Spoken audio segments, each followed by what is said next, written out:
สิ่งสนั่นเลิศครับวันที่หนึ่งพร้อมแรกกั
นล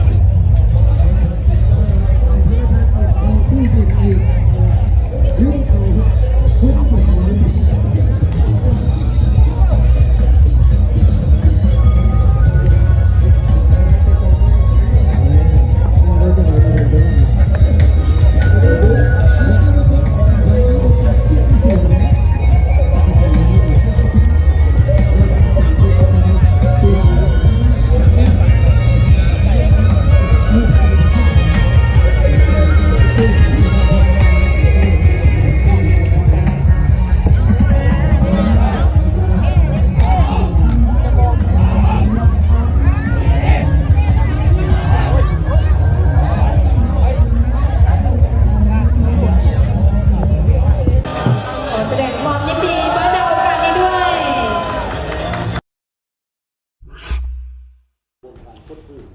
สบายดีท่านผู้ชมที่เคารพนำท่านผู้ชมมาติดตามข่าวกีฬา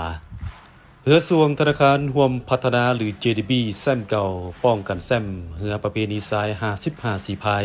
ในงานบุญส่งเรือประเพณีบุญออกพรรษาปวารณาประจำปี2025ที่ท่าวัดจันทร์เมืองจันทบุรีนครหลวงเวียงจันทร์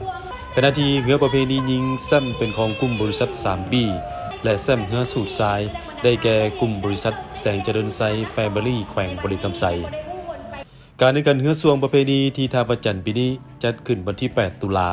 โดยมีเฮือเข้าร่วมสิงไซทั้งหมด 12 ลำใน 3 ประเภทคือเฮือประเพณียิงทราย55สีพายและเฮือสูตรทราย55สีพายถึงว่ามีเฮือเข้าร่วมจำนวนบ่หลายแต่การแข่งขันก็เข้มข้นดุเดือดมวลมันทำกลางผู้ชมจำนวนบ่น้อยที่มาให้กำลังใจสีพายเฮือสวงอย่างฝุดฟื้น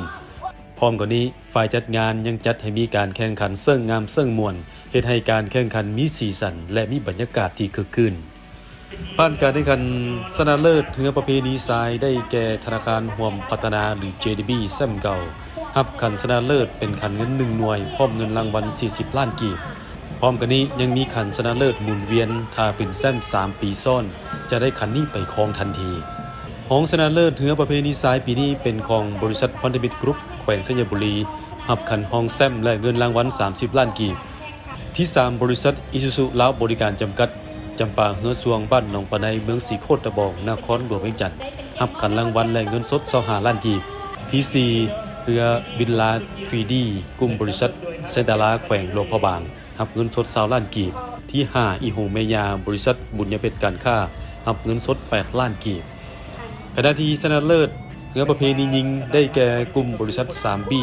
รับขันชนะเลิศเป็นขันเงิน1หน่วยพร้อมเงินรางวัล40ล้านกีบห้องชนะเลิศเรือสวงตะวันใต้ฟ้าบ้านหาดสวนเมืองตุรพมแขวงเวียงจันทน์รับขันห้องชนะเลิศและเงินรางวัล30ล้านกีบ